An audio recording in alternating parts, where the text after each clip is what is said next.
And the images are just so crisp and so good, and the emotions, the engraved emotions is extraordinary. Yeah, I could go on forever. I have a special glass-fronted bookshelf at home where all of my favorite books go. And every once in a while a new one gets added. I added one last year, which has been the first one in a long time, which was Human Croquet by Catherynne. Well, the funny thing is the reason I read it was that somebody tweeted, some books are just magic, Little Big, Radiance, Human Croquet. And I went, well, Little Big's my favorite novel. I wrote Radiance. So what's Human Croquet? And I had not been able to get into Life After Life, which is Atkinson's book that everyone loves, but Human Croquet was so good I read the entire thing on my phone. You know how good a novel has to be before I would read it on my phone? And I love it to pieces. Kate Atkinson, English writer who's in the Secret Masters, which 21st English, 20th century English writer. She writes detective novels, she writes science fiction, she writes family chronicles, and each one of them has not a single word missing. And each one of them cuts like a knife, you don't know you've been cut. It's an astonishing book. Yeah. Yeah. And I think one of the marks of a book that really got to me is that at some point I'll think, I wish I could write something like that. And that was what I thought when I read Little Big for the first time. It's really weird to find your favorite book when you're 27. You sort of think that that's like your favorite books you'll have read by the time you're in your 20s. But I read all of Little Big. I laughed and I cried at the end. I turned it over to the cover, opened it, and read the entire thing out loud to my partner over the next month. It's a long book. So yeah, I feel like, I'm enough to tell you guys, books are friends. Like, they are. They're the fairies at the christening of needs, as the new reading christening. Well, some writers don't think they are in it. Some writers think that they want to go. Not all cats want to go.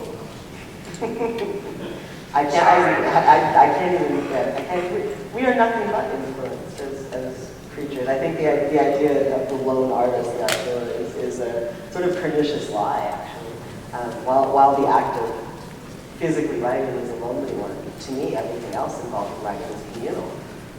The discussing and talking and listening to the way that people tell the stories of themselves and their own lives, and reading. Just every time a kid says, "How can I be a writer?" I say, "Read everything," and then they go, like, well, maybe it's not the right job for you. Because, and reading outside of our field, I read a tremendous amount of nonfiction. And I try to eat my vegetables and read at least 5 non-science fiction or fantasy or otherwise fantastic books per year. And even those, I learn so much. And I learn even more if I get mad. If I get mad at something, I'm probably going to write a book. That's how I express my anger in a healthy, constructive way. We're a few minutes from the point at which we have to vacate the room. I was wondering whether anybody would like to ask a question or continue the conversation in some fashion.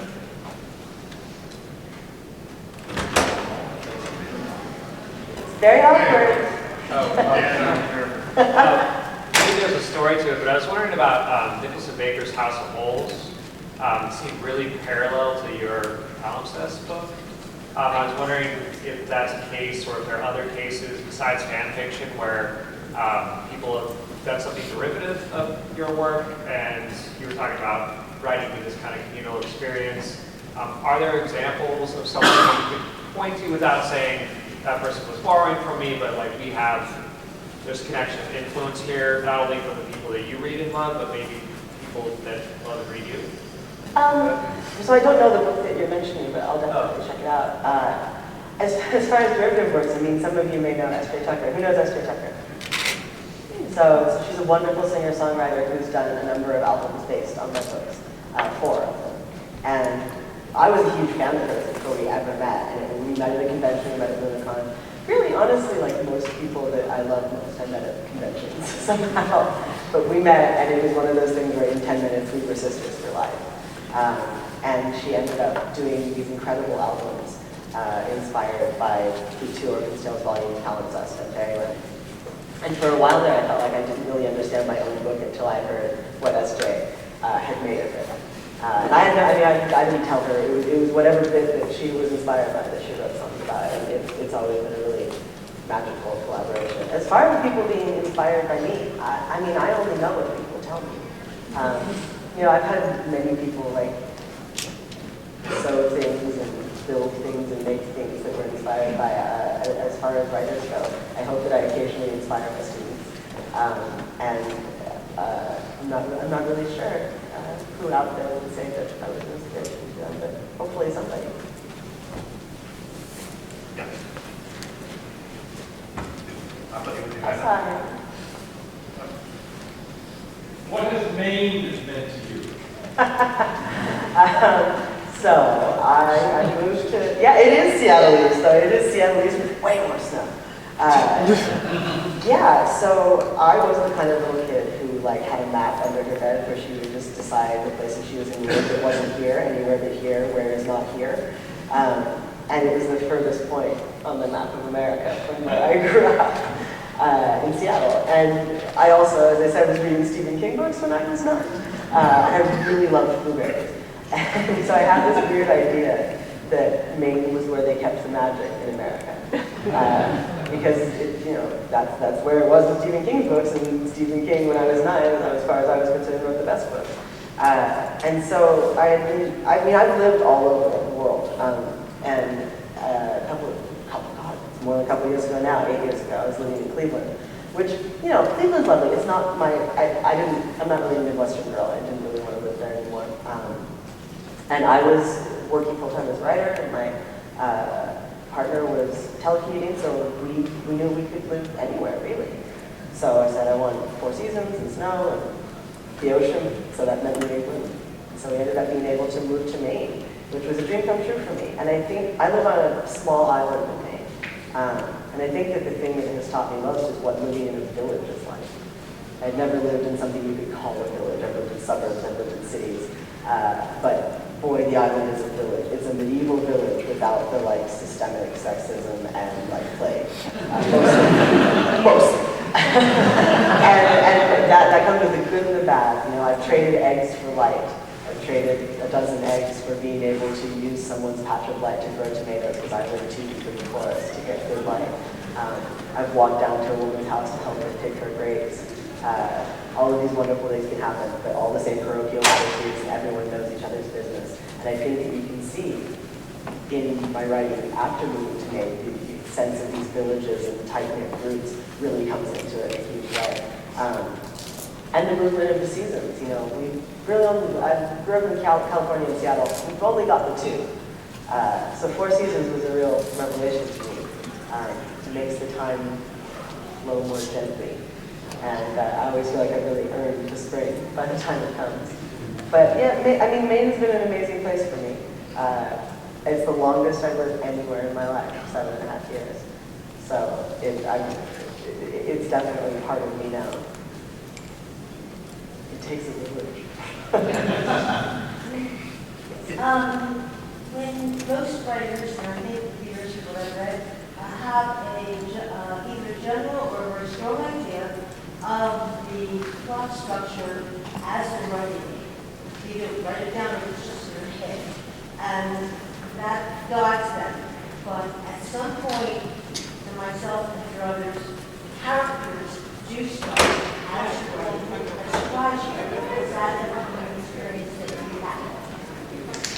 No. I'm not a big planner. I tend to like to keep things in my head. I buy a big drawing pad when I start a book, and like anything that I note down or things that I might draw, it all goes in one drawing pad at the end and one for each book. But I'm not a huge outliner. I do a loose, I'll usually like write the first third of the book and then I'll do some kind of vague, loose outline for the rest. And I don't like knowing what's going to happen. I don't like necessarily the end.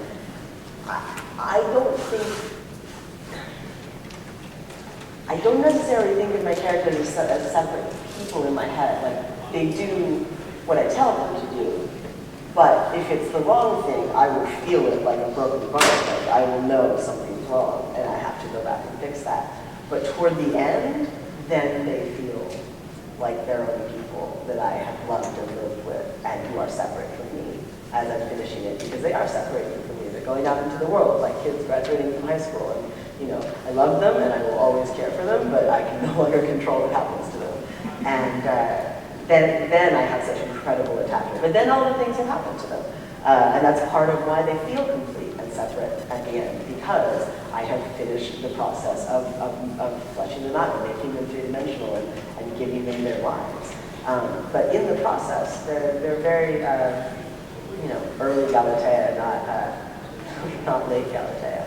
So, but I think that everybody sort of metaphorizes the writing process differently. And I know a lot of people think of the characters as fully formed in the beginning and going off on their own way. And that's just not how I interact with my own work when it's in progress, but like many, many people do. I think there are as many metaphors for the process of writing a book as there are books. There are metaphors for your writing, because you've written quite a few books, and quite a few things have been said, and it's been very enjoyable. I hope you've enjoyed it. We have reached the end. I think the sign has come up.